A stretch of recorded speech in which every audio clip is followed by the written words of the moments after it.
Welcome to etc online. आज के quiz में हम लोग पढ़ने वाले हैं errors of noun, means noun की एरर्स हम लोग देखेंगे। सो चलिए, the first sentence that we have is Mohan has 10 kettles. तो देखिए यहाँ पे तो पता चल रहा होगा कि ये जो वर्ड होता है केटल्स, ये एक्चुअली प्लूरल फॉर्म में भी केटल ही होता है। मतलब इसमें कभी भी हम एस और ईएस नहीं लगाते। केटल को खुद एक अनकाउंटेबल नाउन माना गया है जिसमें सारे तरह के एनिमल्स आ जाते हैं, हर तरह के। फिर भी अगर हम इसे प्लूरल फॉर्म में बोलना चाहे तो हम लोग बोलेंगे Mohan has 10 head of kettles. यहाँ पे इंस्टेड ऑफ कैटल्स मैं यूज़ करूँगा हेड ऑफ कैटल। तो ये बन जाएगा एकदम सही करेक्ट आंसर। नेक्स्ट है राम डिड मैनी मिस्चीव्स। मिस्चीव मतलब होता है शरारत करना, तो मिस्चीव्स भी हमेशा अनकाउंटेबल होता है, इसलिए इसमें कभी भी हम लोग एस नहीं लगाएंगे। ये हमेशा मिस्चीव ही होता है, मिस्चीव्स जैसा कोई वर्ड नहीं होता। फिर भी अगर हमें प्लूरल फॉर्म बतानी है तो हम लोग बोलेंगे Ram did many acts of mischief. यहाँ पे हम लोग प्लूरल फॉर्म में यूज़ करेंगे एक्ट को, और उसके आगे हम लोग एस या ई एस लगा सकते हैं। तो Ram did many acts of mischief. Next sentence, I am very fond of fruits. अब अगेन देखिए, फ्रूट का तो जो प्लूरल होता है वो फ्रूट्स ही होता है, ये बिल्कुल सही है। फ्रूट भी हम लोग बोलते हैं, फ्रूट्स भी हम लोग बोलते हैं। लेकिन जब हम लोग यहाँ पे बात करेंगे इस पर्टिकुलर सेंटेंस में, तो हम लोग यहाँ पे सिंपली यूज़ करेंगे आई am very fond of fruit. Means यहाँ पे ये एस नहीं आएगा, फ्रूट में एस नहीं आएगा। क्यों नहीं आएगा? क्योंकि हम लोग फ्रूट की कम्युनिटी की बात करें कि मुझे फल का शौक है, तो हम लोग हमेशा ऐसे बोलते हैं आई am fond of fruit. Fruit means एक पूरी फ्रूट की कम्युनिटी की बात करें, मतलब इसमें हर तरह के फ्रूट आ गए, चाहे वो कोई सा भी फ्रूट हो, लेकिन हर तरह के फ्रूट की हमने यहाँ पे बात कर ली। I am fond of fruit. Next sentence अब देखते हैं, we should help the poor people. अब देखिए यहाँ पे जब हम लोगों ने बात की we should help the poor people, तो यहाँ पे पीपल लगाने की कोई ज़रूरत नहीं है, क्योंकि हमने दो पुअर लगा दिया। इसका मतलब हम पुअर की एक कम्युनिटी की बात कर रहे हैं। We should help the poor, इसका मतलब जितने भी गरीब लोग हैं। पुअर में द पुअर जब हमने यूज़ किया तो मतलब पुअर की पूरी कम्युनिटी को हमने यहाँ पे स्पेसिफाई कर दिया, और इसमें हर तरह के पुअर आ गए, मतलब सारे पुअर लोग यहाँ पे आ गए, सारे गरीब लोग यहाँ पे आ गए। तो इसलिए पीपल लगाने की ज़रूरत ही नहीं है, क्योंकि वो ऑलरेडी इसमें इंक्लूडेड है। नेक्स्ट है Ahmed is a miser fellow. अब देखिए यहाँ पे या तो हम लोग लिख सकते हैं Ahmed is a miser. Miser means होता है कंजूस, और जो कंजूस होता है वो ऑब्वियसली कोई एक पर्सन ही होता है, तो इसलिए इस माइजर में ऑलरेडी फेलो इंक्लूडेड है। या तो हम लोग ऐसे लिख सकते हैं अहमद इज़ अ माइजर, लेकिन फिर भी अगर हम फेलो लिखना चाहे तो हम लोग लिखेंगे Ahmed is a miserly fellow. यहाँ पे माइजर की जगह हम लोग माइजरली यूज़ करेंगे, Ahmed is a miserly fellow. तो सिंपली या तो हम बोलेंगे अहमद इज़ अ माइजर या फिर Ahmed is a miserly fellow. अब देखते हैं हम लोग नेक्स्ट सेंटेंस, जिसमें हमारे पास है the road is under repairs. तो यहाँ पे अगेन जो रिपेयर्स होता है ये किसी भी तरह का अनकाउंटेबल नाउन होता है। सॉरी, यहाँ पे रिपेयर की स्पेलिंग रॉन्ग है, यहाँ पे ई आएगा। सो करेक्ट आंसर होएगा the road is under repair, क्योंकि अनकाउंटेबल नाउन है, रिपेयर हमेशा अनकाउंटेबल होता है, इसलिए इसमें एस और एस लगाने का कोई सेंस ही नहीं बनता। The road is under repair मतलब रोड की रिपेयर की जा रही है। नेक्स्ट है आई हैव 10 रुपीज़ नोट्स। अब देखिए यहाँ पे आप लोगों को दिख रहा होगा कि ये जो 10 रुपीज़ है, ये इसमें एस नहीं लगेगा। क्यों नहीं लगेगा? क्योंकि ये जो 10 रुपीज़ है ये एक एडजेक्टिव बना है इस नोट्स के लिए। नोट्स यहाँ पे बना है नाउन, और इस नाउन का एडजेक्टिव बना है 10 रुपीज़, कि वो नोट्स की क्वालिटी बता रहा है। कौन से नोट्स है मेरे पास? 10 रुपीज़ के नोट्स हैं। तो मतलब सिंपली यहाँ पे जो नोट्स हमने यूज़ किया है उसका एडजेक्टिव है 10 रुपी। तो एडजेक्टिव में कभी एस और एस लगा हुआ आप लोगों ने देखा है? कभी नहीं देखा होगा। इसलिए यहाँ पे ये 10 रुपी, क्योंकि ये एक एडजेक्टिव बन रहा है, इसलिए सिंपली हमने लिखा है आई हैव 10 रुपी नोट्स। यहाँ पे रुपीज़ नहीं आएगा। नेक्स्ट सेंटेंस अब हमारे पास है I have not yet taken my meals. अब देखिए मील्स का मतलब होता है जिसमें दोनों मील आ जाती है, that is lunch and dinner.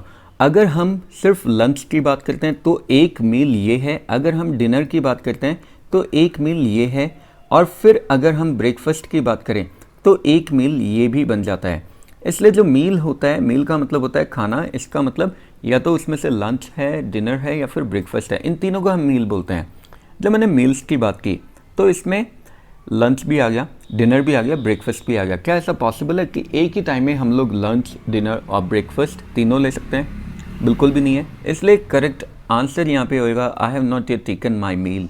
मतलब मैंने अभी तक अपना खाना नहीं खाया। अब वो खाना कोई भी हो, वो लंच भी हो सकता है दोपहर का, वो डिनर भी हो सकता है रात का, और वो मॉर्निंग का भी हो सकता है, ब्रेकफास्ट भी हो सकता है। नेक्स्ट है, it is the duty of a person to take pain for his children. अब देखिए पेन यानी होता है दर्द, ठीक है। यहाँ पे जो करेक्ट ऑप्शन होगा वो होगा पेन्स, क्योंकि पेन्स का मतलब क्या होता है? पेन्स का मतलब होता है केयरफुल एफर्ट्स, मतलब अपने बच्चों के लिए बहुत ध्यानपूर्वक एफर्ट्स करना, उसे हम लोग बोलते हैं पेन्स। तो यहाँ पे करेक्ट ऑप्शन होगा it is the duty of a person to take pains for his children. Pain यहाँ पे नहीं आएगा। अब देखते हैं हम लोग नेक्स्ट आंसर, नेक्स्ट क्वेश्चन।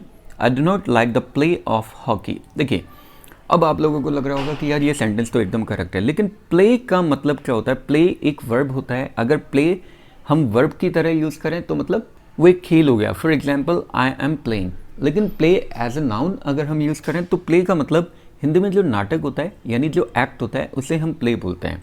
लेकिन यहाँ पे हॉकी जो है वो क्या है? वो एक गेम है। तो सिंपली हम लोग लिखेंगे आई do not like the game of hockey instead of play. Play नहीं आएगा यहाँ पे। प्ले का मतलब यहाँ पे हमने नाउन यूज़ किया है। देखिए ये वर्ब है, इसके बाद में ये जो आ रहा है ये क्या बन जाएगा? ऑब्जेक्ट बन जाएगा। ऑब्जेक्ट मीन्स ये नाउन है। तो अगर ये नाउन है तो यानी प्ले का मतलब यहाँ पे क्या हो गया? नाटक हो गया। और हम लोगों को गेम के बारे में बताना है, इसलिए यहाँ पे गेम आएगा। I do not like the game of hockey. Next है the floods caused many damages. अब इस वाले सेंटेंस में लास्ट में जो हमें डैमेजेस दिखाई दे रहा है इसमें एस और ई एस नहीं आएगा। यहाँ पे आएगा the floods caused many damage, क्योंकि डैमेजेस का मतलब क्या होता है? डैमेजेस का मतलब होता है कि जब भी किसी भी तरह का कोई लॉस हो गया या किसी तरह की कोई इंजरी हो गई, उसके लिए गवर्नमेंट से अगर हमें किसी भी तरह का कोई कॉम्पनसेशन मिलता है, किसी भी तरह का कोई कॉम्पनसेशन मिलता है तो उसे हम डैमेजेस बोलते हैं। लेकिन फ्लड की वजह से यानी बाढ़ की वजह से काफ़ी सारा डैमेज हो गया यानी नुकसान हो गया, मतलब ये नेचुरल लॉस है।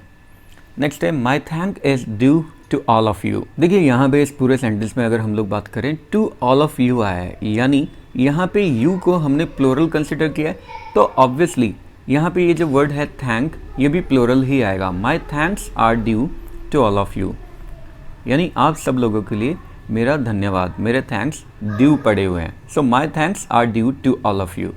नेक्स्ट सेंटेंस अब हम लोग देखते हैं।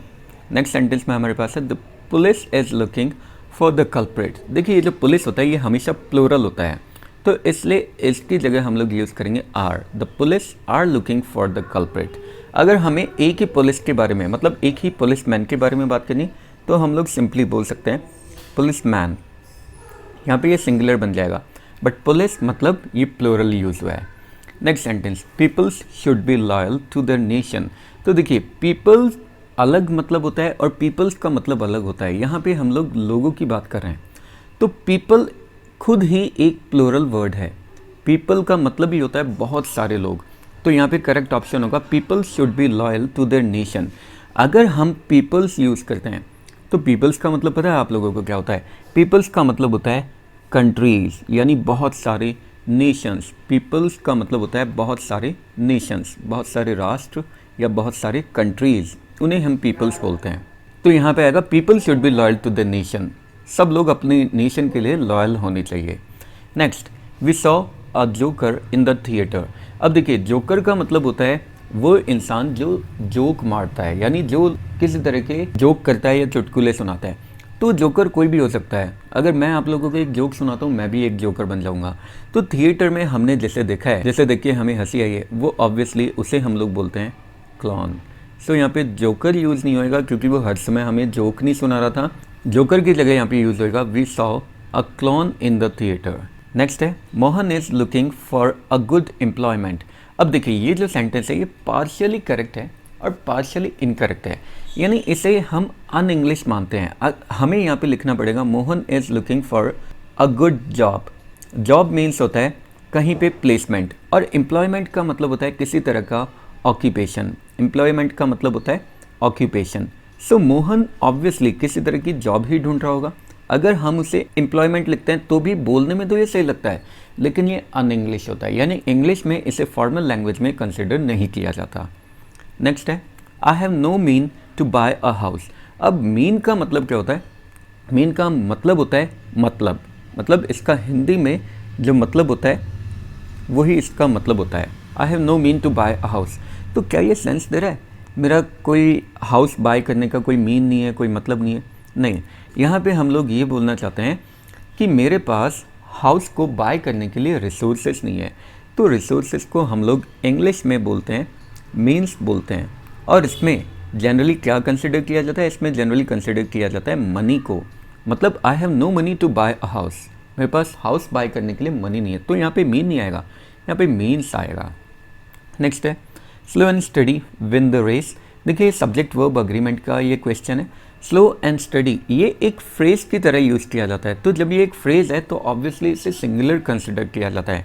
जब ये सिंगुलर है तो यहाँ पे जो वर्ब आएगा वो भी तो सिंगुलर आएगा। तो यहाँ आएगा slow and steady wins the race. Instead of win यहाँ पे विंस आएगा। नेक्स्ट क्वेश्चन हमारे पास है one of my friend is mad. अब देखिए ये भी अगेन सब्जेक्ट वर्ब अग्रीमेंट से ही रिलेट करता है, लेकिन यहाँ पे नाउन की एरर है। वन ऑफ माई फ्रेंड्स यहाँ पे आएगा। अब यहाँ पे फ्रेंड्स क्यों आएगा? क्योंकि इसे हमें समझना पड़ेगा वन ऑफ का मतलब क्या है। वन ऑफ का मतलब है मेरे फ्रेंड्स में से एक। तो अगर मैं यहाँ पे फ्रेंड ही यूज़ करता तो आप बताइए मेरा एक ही तो फ्रेंड है, क्या उसमें से भी कोई एक पागल है? ऑब्वियसली नहीं। मेरे बहुत सारे फ्रेंड्स हैं, उन बहुत सारे फ्रेंड्स में से कोई एक मैड है।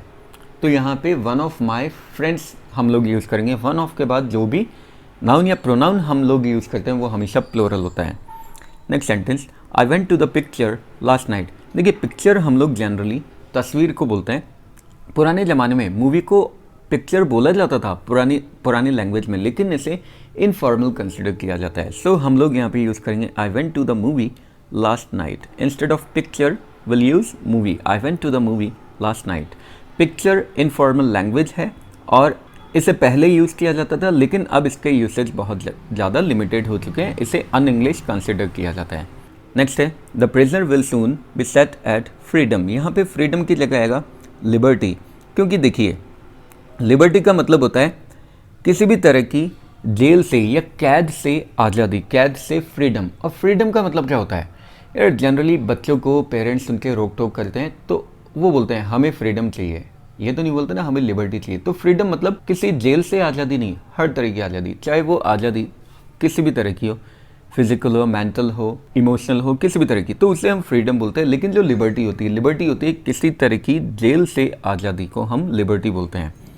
नेक्स्ट है my neighbour is a drunkard. तो देखिए नेबर कोई भी वर्ड नहीं होता, जो वर्ड होता है वो एक्चुअली होता है नेबर। सो यहाँ पे आएगा my neighbour is a drunkard. मेरा जो नेबर है, मेरा जो पड़ोसी है, वो एक बेवड़ा है, वो एक ड्रंकर्ड है। Next sentence please put your sign here. देखिए जो वर्ड है साइन, ये एक्चुअली एब्रीवेटेड फॉर्म है किसका? सिग्नेचर का। तो हम लोग यूज़ करेंगे या तो please put your signature here, या फिर अगर हम साइन यूज़ कर रहे हैं तो हम लोग लिखेंगे प्लीज़ पुट योर साइन और उसके बाद में एक डॉट भी हमें लगाना पड़ेगा, क्योंकि तभी हमें पता चलेगा कि ये जो साइन है ये एक्चुअली शॉर्ट फॉर्म है, एब्रीवेटेड फॉर्म है सिग्नेचर की। अदरवाइज सिग्नेचर करेक्ट वर्ड होता है। नेक्स्ट सेंटेंस है he lives in a boarding. अब ये सेंटेंस मैं आप लोगों के लिए छोड़ दे रहा हूँ, आप लोगों को इसमें बताना है कि इस सेंटेंस में क्या करेक्ट है या फिर क्या इनकरेक्ट है। अगर इनकरेक्ट है तो इसका आंसर आप लोग कमेंट बॉक्स में लिखिए, जिससे बाकी लोगों को भी पता चल सके कि इसमें क्या इनकरेक्ट था। तो आई होप आप लोगों ने वीडियो को एंजॉय किया होगा, साथ ही साथ वीडियो आपको अच्छा भी लगा होगा। अगर वीडियो अच्छा लगा है तो इसी तरह के और मज़ेदार और इंटरेस्टिंग वीडियोस के लिए बने रहिए ATC ऑनलाइन के साथ। नेक्स्ट वीडियोस तक के लिए have a good day, take care, bye bye. जय हिंद, जय भारत, राधे राधे।